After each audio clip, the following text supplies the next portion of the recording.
What's up guys? Day 29 flower horn fry update! Na sila guys oh.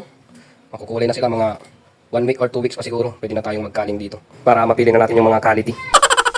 Paano ba natin malalaman kung alin yung kal? Yung kal guys is yung may mga deformities. Tulad ng bent spine. O kaya walang fins. Baluktot ang katawan, tabingi ang muka, tabingi ang bibig, hindi pantay ang mata, walang palikpik, walang mata. Yun ang mga example ng mga kal. So tara guys, samahan nyo ko. Painin muna natin sila. Yan guys, pakainin na natin sila. Siyempre, yung papakain natin, yung pangmalakasang Cookie ko Platinum pa rin. Nahulog pa yung isa. Ano sila guys? Eat well. So ayun guys, may mangilan-ngilan siguro tayong mapapalabas na tie silk dito guys. Yung mga yung parang mga clear pa sila, yung hindi pa masyadong nagkakakulay. Pero kung sa personal yan guys, makikita nyo sa personal. Makintab yan yung mga clear na yan. Yung mga wala pang itim-itim na markings. Siguro mga tie silk yung mga yan. Magta-tie silk sila. Hindi kasi masyado makita sa video eh. Pero pag dito sa personal, pag tinutukan mo silang mabuti makintab yung nila yung kaliskis nila. Madadagdagan na yung nag-iisang tie silk ko.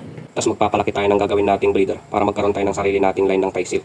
Pero pansin ko parang hindi masyadong mahilig ata yung mga nag-aalaga ng flower horn sa tie silk. Kadalasan puro Kampa, Zenzo, KZZ, Golden Base. Parang wala masyadong naghahanap ng mga tie silk.